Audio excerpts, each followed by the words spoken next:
WNST.net. We are live at Super Bowl 53. It is Atlanta. We're at the Georgia World Congress, and we've caught ourselves the resident Texan here in Atlanta, Georgia. Luke Jones, joined by John Eisenberg from BaltimoreRavens.com, as well as local author. And, this begins a couple weeks ago for you and I, John, where you said, I'm coming to the Super Bowl to promote my book. So I said, wow. Coming to Radio Row, you have to come by and promote the book. Where's the copy of the book? I always have it on my set. What's going on, man? You caught me unaware. Yeah, I've got it in my bag. We'll get it out. We'll pull it out here. But you were a part of Super Bowls. What's the first one you covered? It had to have been the early 80s, right? The first one I covered, I think, was 1985, the Bears, the Refrigerator Perry Bears. In New Orleans. Wow. Yeah. That was a fun Super Bowl, right? Yeah, that was a very fun Super Bowl. And, they were playing the Super Bowl shuffle on the scoreboard in the third quarter. I still love that. Yeah, and then I did a bunch for about 15 or 20 years. I did it most years, but I think it started when I came to the Sun, and, yeah, that was the first one. That was a good one. So how has this changed? You said to me, oh man, Radio Row, what's the last Super Bowl you did? Ravens Super Bowl in New Orleans. So it's been 7, am I giving the right year? 6 years. 6 years. 6 years this week. All right, yeah. So I lose track of all And that one was my first one in a while.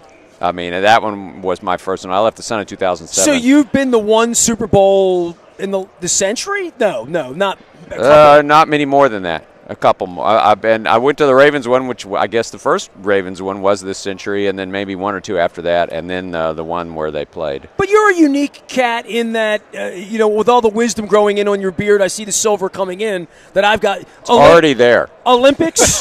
But you've done Olympics, you've done World Cups, you've done all of these kinds of things.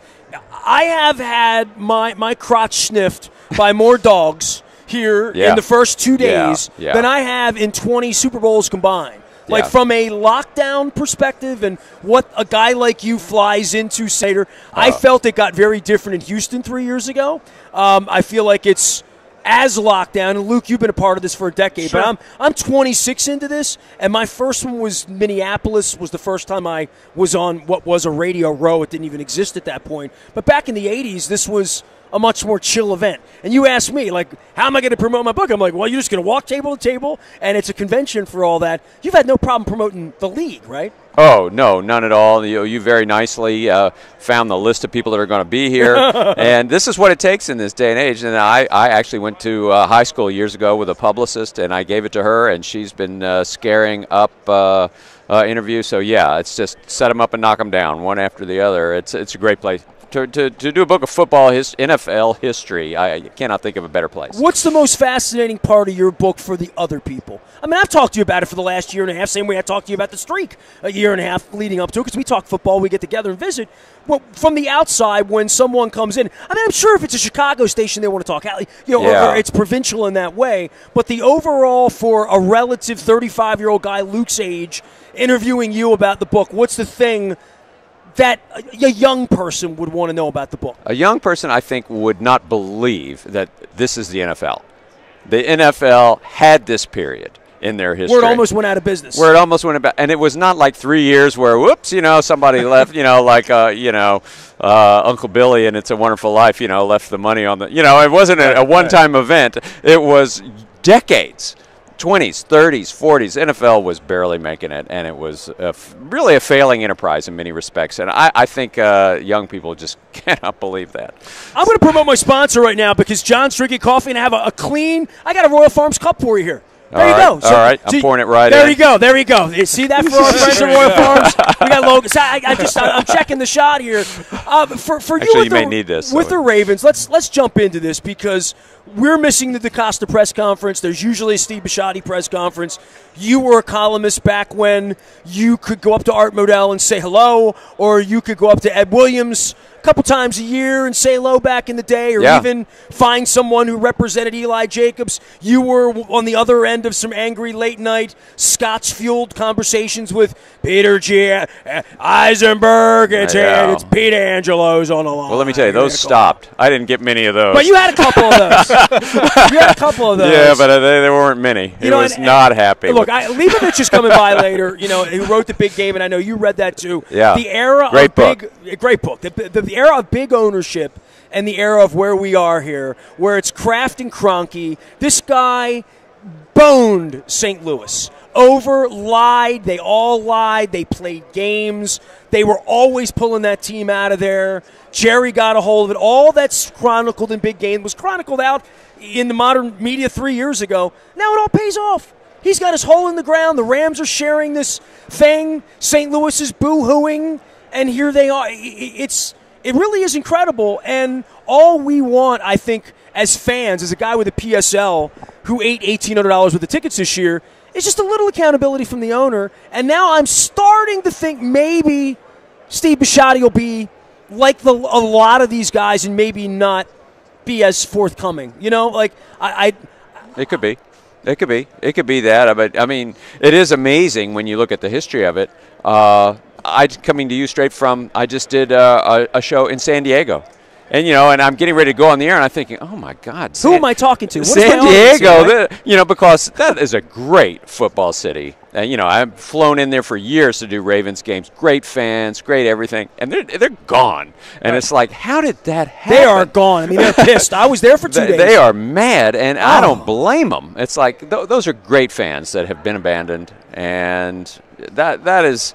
You know, but, you know, as you said, I mean, it's going to work out. I mean, it will work out. You know, they're going to put up this Taj Mahal, and they'll have how many of these out there? Well, they feel like a weeble, right? Like they can wobble, but this feels indestructible. I mean, I just had Dan Wallach over here talking about they have blackballed a mulatto, half black, to offend everybody. They've blackballed a late 20-something quarterback based on politics, and we've just watched it and applauded, and we're all going to get bean dip on Sunday, and we're going to watch the game. I mean, it's really an amazing political time we live in and a social time we live in this happens. You know? There's so much controversy in football now. You know, I was thinking about, like, the championship game day a couple weeks ago. Mm-hmm. You know, 2 great games. Right, overtime games, right? Overtime games, exciting, great football, intense hitting and everything. At the end of the day, what was all anybody saying? The officiating stinks. And so there's always controversy now. And I was thinking, you know, that wasn't always the case. You know, at the end of a great day of championship football, people would say, hey, those were great games. But, you know, it doesn't happen anymore. There is always, whether that's replay, cameras are on everywhere, whether it be replay on the field or off the field, there is always something that people are saying, you know, well, the league, you know, they've screwed that up, you know, or whatever it is. However, you know, the Thursday night package sells for $3 billion. And nobody even wants a Thursday night package. $3 billion. And we got on a plane and flew down here in a blizzard, right? Well, how about the fact that the Pro Bowl, everyone complains about it. It's awful. I watched a chunk of it on Sunday. It is terrible. 8 million people watched it. It twice the number of people who watch, more than twice the number of people who watch the best NBA game or baseball or whatever it might be, watch the Pro Bowl. It's extraordinary to the point you made when you consider the very humble beginnings of what the NFL was in its infancy and into being a toddler and even a teenager, if you want to use that analogy. What it's become, even the worst parts of it still thrive when you really step even back when they and get just the look call at it. wrong, and Drew Brees should have been here, Yeah. right? I mean, and when I bring that up, somebody says, well, they missed the golf face, and I'm thinking to myself, we can go back and back, but I've never seen anything like a guy get chucked when the ball's in the air, and everybody in the world saw. I mean, it was like a professional wrestling, Baron Mikel Cicluna, brass knuckle, kind of, how did the referee not see that? Yeah. And it's their worst nightmare, but everyone will watch. We blink, and New Orleans is pissed, and they'll boo Goodell, and the gamblers, place their bets, and here we go again, and they serve the bean dip, and everything will be fine Sunday. I mean, it will. Well, I feel bad for the Saints because, as you know, you sit at those games every week. As you well know, every week there's bad PI calls, sure. And you just hope it doesn't cost you a game because they're coming.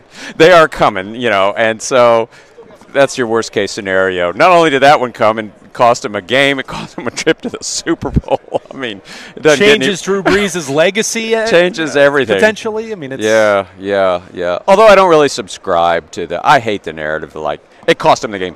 Did it really? Okay. All right, it did in that scenario. They were ahead 13-0. They were ahead 20-10. They could have run the ball. They could have run, but they won the coin flip. They got the ball first in overtime. That was enough for Brady. Which we talked about in the second game, how that, that gives you this overwhelming advantage. Didn't work for him. Right. So, I don't know. Like that I would say let's limit it a little bit. But, if it were my team, I'm sure, it would be just unbelievable outrage. They'll be talking about it for years to come.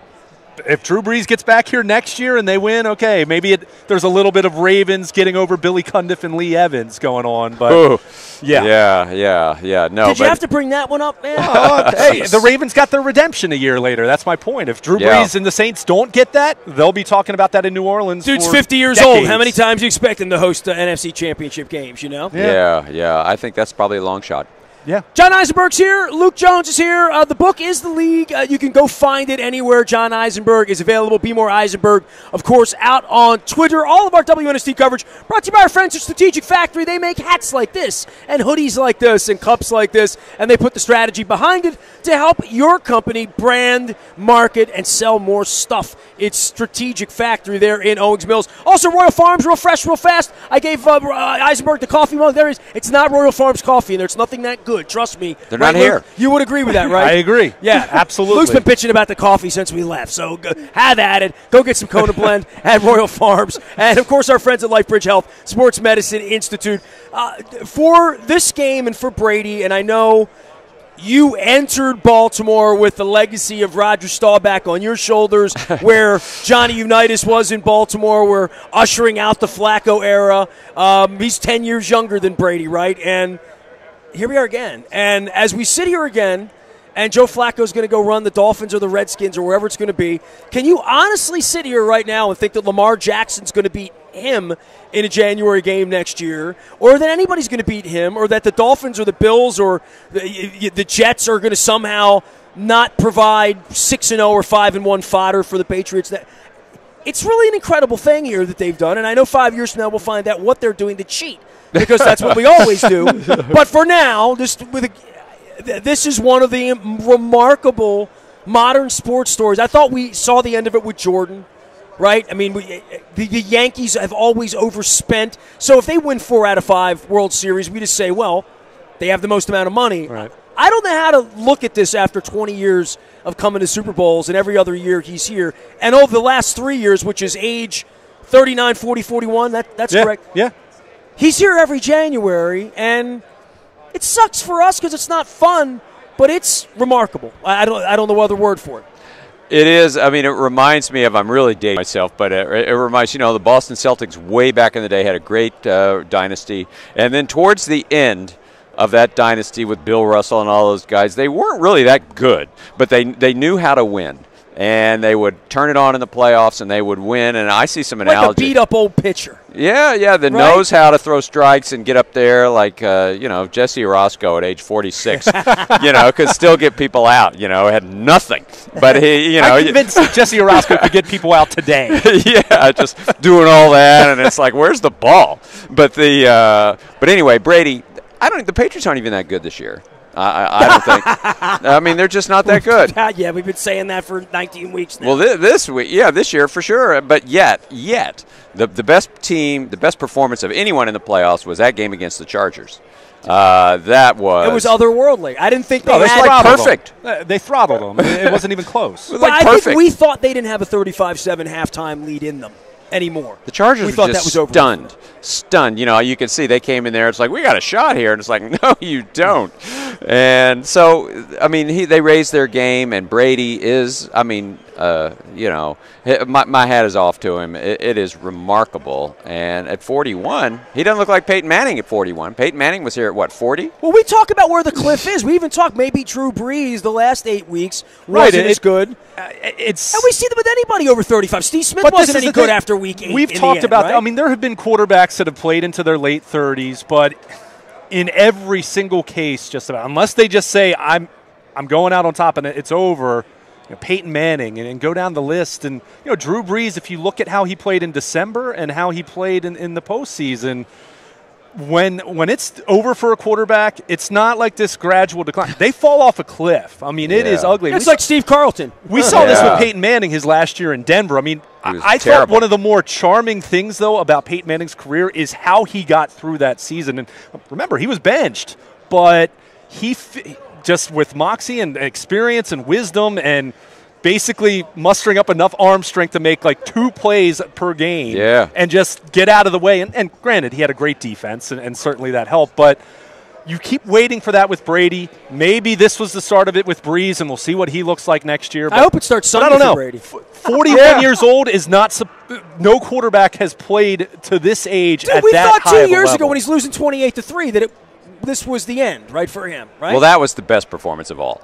That one will never be topped. The 28-3 thing was just I wrote a column on the Ravens website, which is not the place you want to. I'm sure that was well received. But I was so amazed. I said, that is just absurd. What haven't we seen him do? All that. Well, 28-3, and how many 50 completions to bring him back or whatever it was. It was like, come on. Don't say that too loud. This is the Atlanta station over here. Yeah. So, that was incredible, and he's still doing it. I mean, that Kansas City game, just completion after completion, and they're not long bombs or whatever, but they're anywhere from 5 to 20 yards. They're on the money. The receivers. I mean, it is really something. John Eisenberg here. He is Be More Eisenberg. You can find him at BaltimoreRavens.com. We were talking about this, over-the-hill quarterbacks, and all I could think about was, like, over-the-hill, like Jim Thome or Sammy Sosa or Vladimir Guerrero. Who are the Orioles bringing in this year that's over-the-hill? I haven't talked Orioles with you in 4 months. FanFest is here. You wrote Orioles books back when the Orioles mattered. We were at the airport Sunday morning. Luke and I are all bleary-eyed. We met at the airport at like 6 o'clock in the morning. It was even earlier than that one. It was like Are you talking the other day. Oh, okay. We run into. I thought you were getting ready to tell another story. I walk in the airport. There's Scott McGregor. I look to my left. There's Tippy Martinez. I look forward. There's Rick Dempsey. FanFest coming from FanFest? Or? Mike Bordick. They're going to fantasy camp this week. Oh, okay. So they were all headed to Sarasota. So we saw those guys on the backside of FanFest. This was a time traditionally where Baltimore would be looking toward spring training and what's going on. What do you make of all this, Elias? You and your boy, you love baseball. You're from Texas. You watch the Astros get turned around. What do you make of this as a fan, not as the writer? As a fan, I'm pleased with what I'm seeing.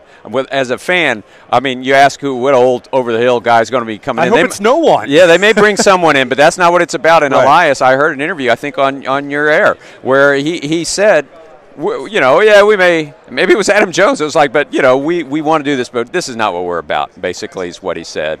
They're not trying to win. I mean, it's all about player development, raising the talent level. I think they've brought in some really smart guys.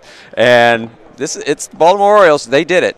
I think they brought in some smart guys. It's going to be really interesting to me for the first time. All right, you talk about, okay, your boy. But it's not going to be interesting to watch when they're 13 and 13. At the major league level, the next couple of years, it's going to stink, but it's behind the scenes and in the minor leagues where I think it is going to be fascinating. It's a savvy thing. I'm very interested to see. No, it will not be good at the major league level, and that's just the way it is. But that's understood to me as a follower of the team. That's understood. They're not going to be good. I mean, what did they win? 40-something? How many games did they win? They were 47 and 115. They won 47 It's almost impossible. I've never heard of such a thing. How many of the Orioles going to win this year? 47? What? Yeah, that's not possible. So they may be better than that. I don't know. They got to be better. They're going to have young guys. The probability. They can't. I've said this over, and people have said, well, they're not going to have Machado. They're not going to have Jones. I understand all of that, but just statistical probability to be that bad again is very unlikely. Now, that said, I'm not going to say that they're going to avoid 100 losses or anything crazy like that. I think they will lose 100 games. I think they will. They'll probably lose 100, 105, 107, something like that. But the thing to understand, I think, that the Orioles have been playing with that one hand tied behind their back for years, and it's really the international scouting. Right. They just have not had players. They've invested nothing, almost nothing into that, very, very little. And so that's where so many of the great talents are in baseball. And the Orioles, just for whatever reason, and it came from the top, was my understanding, didn't want to do that. It's R&D, it's research and development, and, you can decide whether you're going to put money into it or not. They didn't, and you just pay the price. I mean, it's really a miracle that they were as good as they were without that influx of mostly Latin American talent coming through. So what I'm hearing is that, that's going to start happening finally, and that doesn't pay off for maybe years, but it is the right way to go. We need more Venezuelans. Yeah, just get in some players. Let's get them all off the island. Let's get everybody out of it. Come play baseball here. Yes, I mean they've brought in some guys through, and there've been some Cubans here, right? And but not enough. Did you go on the Cuba trip? Were you there in '99? You didn't do that when I did that. No. One. Yeah, no, I would love to have gone. Mike Litwin took that one. Sí, señor. Me gusta, te gusta. I would love to have gone. Yeah, absolutely. Luke's here. John, you done with John? You want any more? No, you want some more? We haven't even talked Ravens Let's yet. go. My Let's goodness. Go. I mean, okay. columnist for BaltimoreRavens.com. Let's do it, man. I'm absolutely. here. John, I want to hear your thoughts on this because I think so much has been made about quarterback. John Harbaugh's now signed up for the next 4 years. But this transition to Eric DeCosta and understanding that he's been with this organization since they arrived in Baltimore, he's a lifer in that way. He and Ozzie Newsome have such a close relationship, but you've covered so many teams over the years, at your various stops, and I look at this I understand it from being here and following this team over the last 2 decades plus, but this structure of the right-hand man taking over, becoming the general manager, and yet the man he's replacing sticking around, remaining in, as the organization has described. There's nobody that doesn't think that's weird. If we're looking at this in New England or Pittsburgh or Kansas City or wherever, right away you would say that even at just any business where the head decision maker moves aside for the right-hand man, but that head guy is still going to be there. I'm not saying it won't work, but I'm very much intrigued, and I do wonder if it's going to work as well as they envision it. Interesting question, and I would say it's up to Ozzie, because here's the thing. My reading of it and sort of my observation is that, Eric DeCosta is taking this job with the support of ownership and with the understanding that, it is his job now.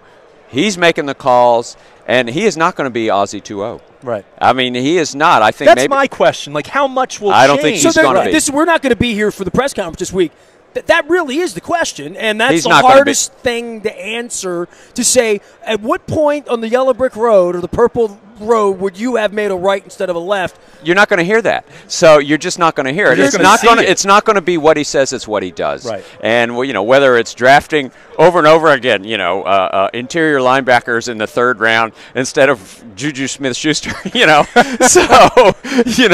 actually drafting some receivers who can play, right? Yeah, so it's going to be I can guarantee you it is not going to be Ozzie 2.0. Eric DeCosta has a lot of ideas. He's a smart guy. Whether it works as well remains to be seen, but it's not going to be the same. And he's going to make changes. There's going to be changes in the structure, and I think he's going to come in. Maybe Ozzie had been on this job a long time. Maybe didn't want to make some changes.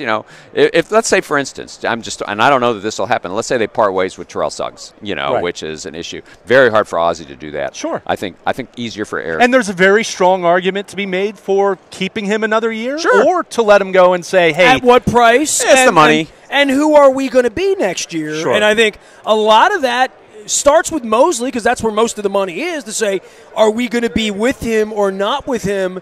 If you don't like him, I don't know why you're keeping Weddle. And to me, it feels like you're beginning from scratch to some degree. Well, as always, it's the dollars. Right. It's the dollars. I mean, if they're gonna, they'd love to keep.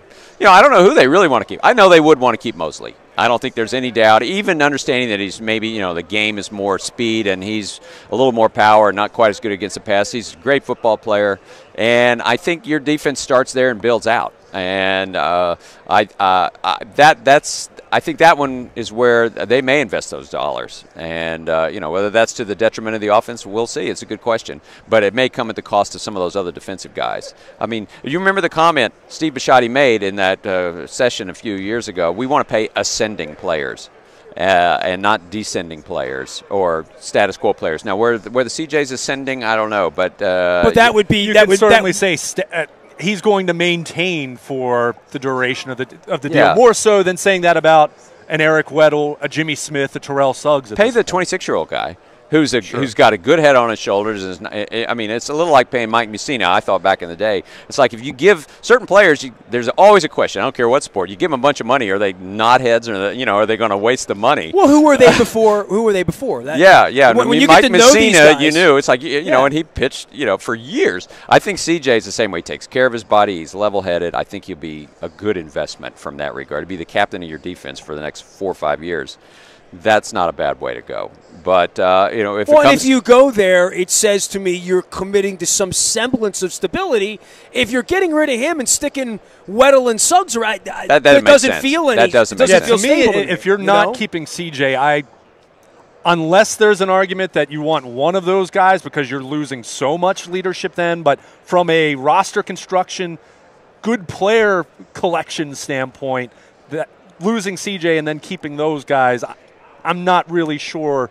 I think it's I feel like you're treading water then at best and probably going in the wrong direction. It's the opposite. Right. I think, keep CJ. Of course, always, all these transactions are always going to be, salary cap 101. Sure. This was Ozzie, is there someone there that can do the job for lesser money? Right. I mean, we can talk philosophy and collectivism and all this stuff, but in the bottom line, they're individual transactions. Is there somebody there? They would let CJ go if they feel like, well, is there somebody there who can do the job? Can they get by with Kenny Young and Peanut? Okay, can they do that? If they feel, okay, we're good enough there, they'll do it. Then what are you going to do with the money? Then where's the money go? Money could go to the offense. Antonio Brown. Signing a free agent center. A center. Yeah, you could. I mean, at some point in time, and this is going back to our discussion about DaCosta, I've been, and I'm not the only one in town, but I've been very critical of, in this post-Super Bowl 47 era, feeling that they've still invested too many resources in the defense at the expense of the offense. So it will be interesting in this, and we're not going to know a for sure kind of answer until 2-3 years from now. But I said the night that they drafted Lamar Jackson, I sure hope they do a better job building an offense around him than they did Joe Flacco post Super Bowl. Yeah. And I don't know, C.J. Mosley at $12 million per year might be very reasonable, or 13, and you say okay. But if it gets to 15, which is possible because there hasn't been a middle linebacker like this to hit the market in several years, then do you say, well, maybe we need to pivot and that money will go towards something towards the offense. We'll sign a veteran linebacker to go with those guys. We'll draft one in the 3rd round, and we'll hope that we'll do that. In the meantime, we're really going to strengthen our offense and hope that our young franchise quarterback takes 2 steps forward, and maybe that's what our calling card becomes over the next 5 years. One of the good parts is CJ would want to stay. He definitely wants to stay. And I've always felt that That's way. the good part but of it to he's me. got to make a business decision in the same way that the Ravens do. It depends on where the money goes. Yeah. And, will it be – I've seen some – actually, was it Spot Track or one of those things had it surprisingly low. Yeah. It was under 10. I mean, I can't remember exactly what it was. It was around 12. I think what's interesting, John, is the 2 highest paid inside linebackers in the league, Luke Kuechly and Bobby Wagner for Seattle. Those are not new contracts. Those contracts were signed in 2015. So it's great to just say, well, I don't think C.J. Mosley's as good as Luke Kuechly. That's fine, but you're talking about a contract that's now approaching 4 years of age. The cap has gone up pretty significantly over the last 4 years. $35 million. So that's where I look at that and say, and granted, this is always driven by which teams are out on the market needing an inside linebacker and wanting to pay a premium price for an inside linebacker, but that's why I wouldn't be surprised to see him ultimately get a deal with an AAV of $15 million per year if a couple teams are looking in that. And look, we can – in Baltimore, we've debated so much, and so much of this is tied to having watched Ray Lewis for 17 years. Yeah, he's not Ray Lewis. He's not Ray Lewis. No. And people can talk about his pass coverage and some of his deficiencies. And look, he's not a perfect player, but all it takes is 1 or 2 teams that have been watching from afar. They see a guy who's made 4 Pro Bowls in 5 seasons. He's a good football player. He's a really good football player. Yeah. So how much that will be worth, I think, is going to be fascinating. And what the Ravens decide their limit is going to be as well. I did love that he made a big play at the end. He was a was part great. of one of those plays. Sure. Because I think we all like CJ. He made the play. Oh, he's been a team player. He's been a good leader. He's a lead by example kind of guy. To a man, talking to individuals in that locker room. Respect him. Suggs and Weddle are guys that, Suggs obviously for his seniority, and Weddle being kind of a more media savvy guy as far as talking to the reporters and everything, but they all say that CJ, in his own way, is every bit the leader that those guys are behind closed doors. The veterans have loved him from the beginning. You know, they've amazed at his talent, really, and like the Suggses of the world. So I don't know. I mean, that's why if you ask me, yes or no, is he going to be here? I think the answer is yes. That would be my prediction. I think he comes back. And unlike in other times, they have some cap space. We haven't talked about cap space since Billick, like the early Billick, literally. Well, the quarterback change, not so much this year, but changing a quarterback changes your cap situation dramatically. Eric's going to be a different kind of general manager because of that than Ozzie, because Ozzie never had an inch to maneuver, which to some degree, and I think we sat here, and I talk to you guys all the time, we beat up Ozzie, we beat the team up about Elam or Perryman, or the guys didn't work out, or the Correas and those guys. Then there are the Wagners and the Assemblees and the Jensens that price themselves out of here. And even if they had the money, they wouldn't have spent it anyway. But they didn't have the money. It was a very convenient excuse to say about all three of those guys. We gave that money to Marshall. We gave that draft pick to Stanley. Yeah, there's a million of them. We're done with that. We're going to use it on a wide receiver. We're going to use it somewhere else. That was an easy thing to say. But as we found out, then you have a $25 million quarterback running for his life behind draft picks, and behind guys you got off the edge of the Raiders roster. Undrafted free agents in some cases. Yeah, not even draft picks in some cases. They've done a great job with that. But, yes, it is not the way to go. And the window is never more open than when your quarterback is on his first contract. That is the chance. Well, that's where the Cowboys are trying to make that go. That's where the Rams right now are making that go. Talk to people in Seattle. Everything changed when Russell was making more than Ciara. It all changed. Yeah, I mean, they won. They were great first contract. Then suddenly they got to pay him, and they don't have as good a team around him. And it's not. I mean, that's just the way it is. That first contract. So that's where the Ravens are going to be. And by virtue of taking Lamar in the first round, jumping in, they get an extra year. So on his first contract. So that was a very underrated part of that maneuver. So they have 4 years. 4 years now. I saw somebody with a funny tweet. They said Legion of Doom was Legion of Whom. no. John Eisenberg here. He's B. More Eisenberg. You can find him at BaltimoreRavens.com. Luke is here. The two professors. Is he excused yet, or are you done with him? So. I think so. You got all you're going to get out of him? Orioles, Ravens? We'll talk again. The book? All that good stuff? Definitely looking forward to reading the book. Good, thank you. You looking forward to watching another parade in Boston next week or no? No, and I will not be watching it. Wait, they just had one. Yeah, when you say parade, which one are you talking about? Football, the Red Sox. When was the Red Sox parade? Remember when they were losers? Wasn't it more fun that way? Oh, I have many, many friends, yes, who were Boston sports fans. Growing up, they were just, clinically depressed.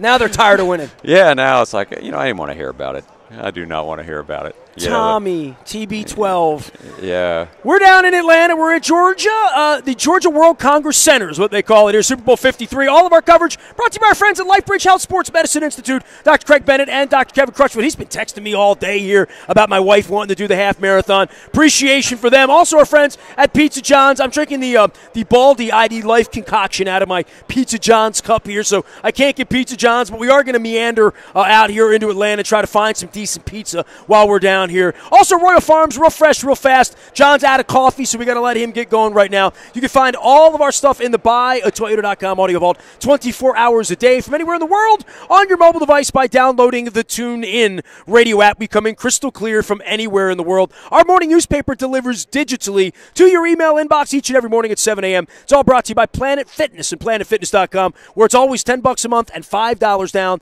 And no matter how cold it gets, it's warm inside Planet Fitness. Just know that with Valentine's Day in February, March coming up, get out to Planet Fitness. Also, our friends at the Maryland Jockey Club and Laurel. We're getting ready for Triple Crown Series. John loves the ponies. Get on down, see the new sports book in Laurel as we get ready for better weather ahead. I am Nestor. We are WNST.